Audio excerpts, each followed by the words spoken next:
So you probably just heard about this. Digital Foundry recently published the fairly scathing report that, yep, Oblivion Remastered is still broken a year after release. This detailing some of the ongoing problems with Oblivion Remastered, but also the complete lack of communication. It seems like Oblivion Remastered is no longer getting updates, but that's mostly because an update was mentioned in an article, but then just nothing else ever came of it. This has been making the rounds, and while yeah, the Oblivion stuff is definitely bad, and even worse when you consider what's coming next, but these issues go even broader, as right now you can find frustrated communities with Starfield, Fallout 76, and Fallout 4, because Bethesda has a fairly widespread update problem with their games, and even some of their responses around this aren't all that reassuring. Digital Foundry started talking about Oblivion Remastered again thanks to a fan question of all things. The 1-year anniversary of the game Shadow Drop just passed, and while this truly was one of the coolest moments in gaming, I think many of us will always remember that Shadow Drop, and this also being the first proper Bethesda remaster. But at the same time, I think this also hid many of the true issues with Oblivion Remastered that were here since the release of the game. The hype got us this time. Because what you find is, while this Unreal Engine 5 project looks absolutely stunning, quite quickly in gameplay you notice it does have a prevalent stutter problem. So even in just medium-length gaming sessions, you're going to be getting a ton of stutters, and probably a few crashes as well. All of this even after the 2 major updates that have dropped for the game last year. And even on consoles, there is a separate problem where your performance just degrades over time. This was a problem on release, and Digital Foundry just retested it to confirm, yeah, it's still like that. Play Oblivion Remastered for too long, and you'll just get less FPS on consoles. The last update for this game was in July of 2025, and while Bethesda may have confirmed a patch 1.3 to the Economic Times, they mention it in this article, but otherwise I can't find an official source anywhere, nothing has actually come to the game, and there's really been no news around this since July of 2025. So it seems safe to say that this game might just stay this way, with degrading performance over time as well as stutters just being a feature of the remaster. And what makes all of this so unfortunate is game problems followed by poor communication and even lackluster updates just feels like it's becoming a staple of Bethesda game studios at this point. Starfield recently got its big update. It finally came to PS5, and of course space travel is now a proper feature with free lanes. The content of this update itself is really solid. I was very impressed with what they showed off, but sadly this is debuted with a huge crashing issue on PlayStation 5 and even to a lesser degree on Xbox. Sometimes this is just a flat crashing of the game, so you're just exited from the game, but it seems like the most common problem going on right now is the game would freeze. Sometimes while doing something specific, other times while just playing even relatively early on, and this would result in you having to restart the game to unfreeze it. In real-world gameplay, the game was crashing every couple of hours, and of course this often comes with some degree of progress lost, which is incredibly frustrating.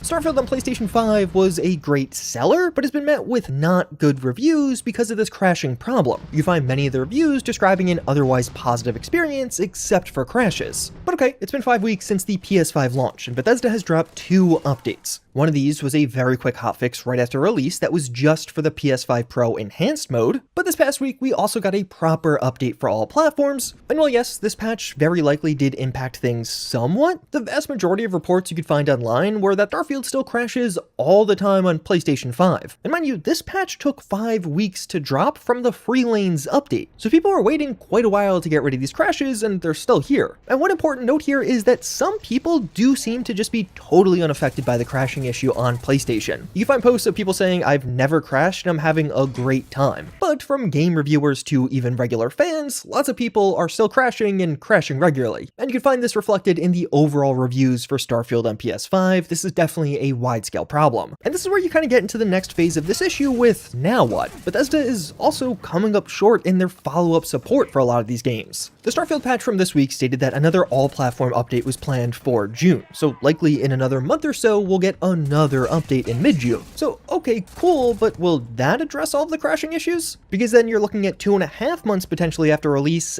and 1, a lot of people might not be around anymore, and 2, that's a fairly long time to just have a new game release be crashing. Because this exact same pattern has been repeated by Bethesda a few times now, and it's often ending disappointingly. As much as Bethesda has problems with bugs in their games, particularly around releases, communication and the timing of these patches is also a huge problem. Oblivion Remastered launched and had a ton of similar performance issues. Of course, some of these were around difficulty settings and damage, but here stuttering was really the biggest problem on release. Bethesda's first major statement around a patch for Oblivion didn't come until a month after the game dropped in June. Like, Oblivion literally skipped all of May. The game came out in April and they just didn't really talk about any of the problems in May. Of course, we got a few quotes here or there, but nothing official and proper.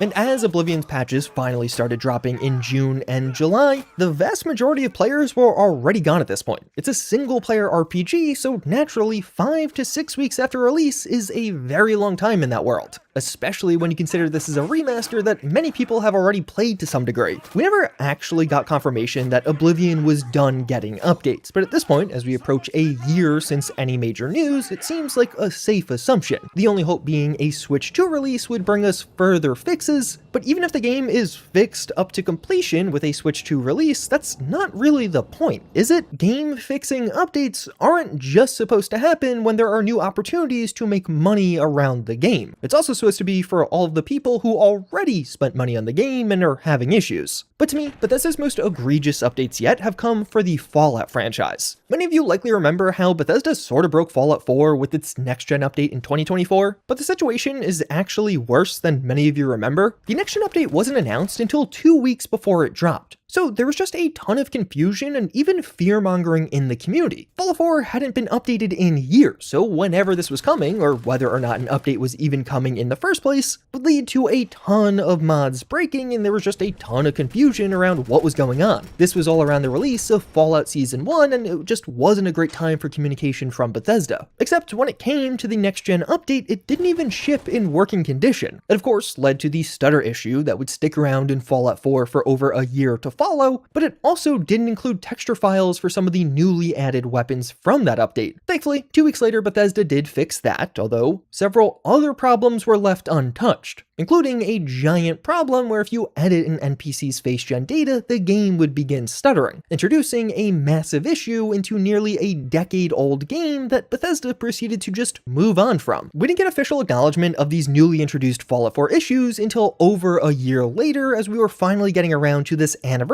patch, of course, with Fallout Season 2.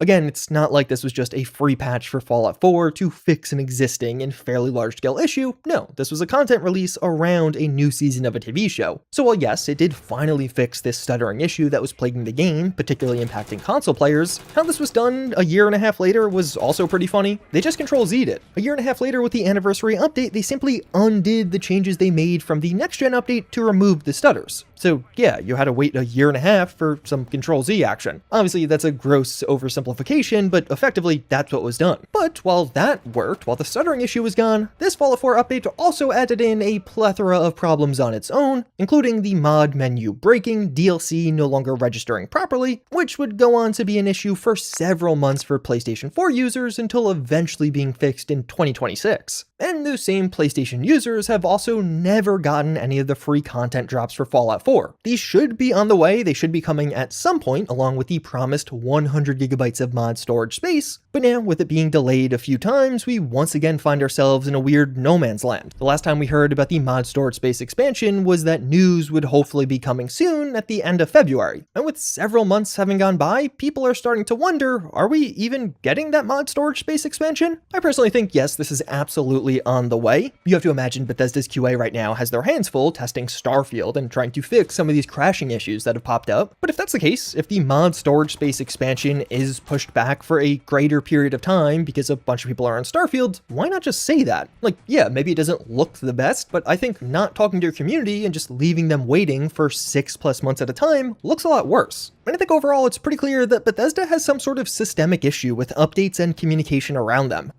Oblivion Remastered was left in not great shape, and it seems like it's just going to remain that way. Fallout 4 is probably getting another update, this being the update that fans have been begging for literal years, but now it's over 6 months late and nowhere to be found. And something very similar already happened last year with Starfield. Starfield just kind of skipped 2025. We ended up getting Watchtower from Kingath, which definitely helped, but Bethesda themselves didn't have any major new content releases for Starfield in 2025, which is totally fine, but that wasn't really communicated. So if you do recall, a bunch of people thought Starfield was dead around mid-2025, despite its biggest update ever being heavy in development. Surely Bethesda could have handled the communication better there, and it's happening again with with Fallout 4 right now to a lesser degree. This next big update for Fallout 4 could end up being really cool, but in the interim, fans are just left waiting and wondering what on earth is going on as there's no communication to be found. And even the most recent Starfield PS5 release, which seemingly has been a financial success, but this is yet another buggy Bethesda release, and even though people waited 5 weeks for fixes, things aren't fixed for many of those players. And when it comes to the communication front, back in 2018, Bethesda literally made this entire post about their communication going forward, as lack of communication from the company was such a big complaint with Fallout 76. Here we are 8 years later, and I would argue many of these same exact issues are still here, and even worse in some ways. Like, if you were genuinely excited for 100 gigabytes of mod space for Fallout 4, I just have to imagine you feel pretty disappointed right now. Hopefully this ends up with a nice showcase reveal, but I have no clue if it'll actually be at the showcase, and if it's not there, it might be months of additional waiting.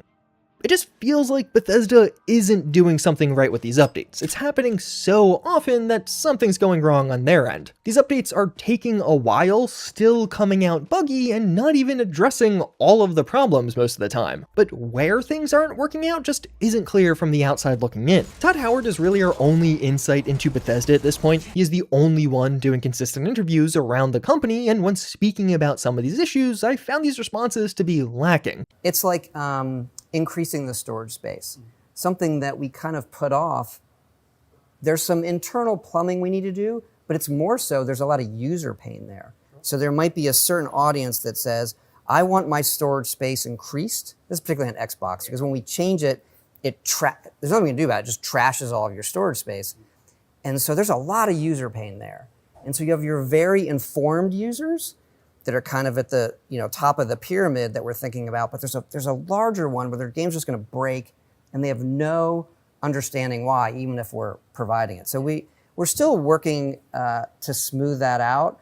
Here, Todd Howard is 100% correct. Not that I'm really in any position to tell him he's correct about his game, but either way, yeah, the mod storage space expansion, when it goes live, is going to wipe your load order. So if you haven't already, make sure you back this up, otherwise you're going to lose this. But I also think he's just missing the point. Fallout 4's anniversary update could have been an epic celebration of the community, adding in way more modability, but the way Bethesda approached this feature is very telling to me. It was never mentioned in any of the trailers for the anniversary update, and of course, 6 months later, it's still not here. We're wondering where it even is. The mod space expansion is the biggest community requested feature for Fallout 4 and has been for years. You go online, you can find a ton of people talking about this. It would have been very smart to have this ready for the anniversary update, but that clearly wasn't a priority. Even in the best case scenario, they wanted this out in late November or December, after the first update. And the fact that it was only properly revealed after the initial update broke a bunch of stuff did feel a bit rough. Todd Howard also spoke more directly about some of the broken Fallout 4 updates in this interview.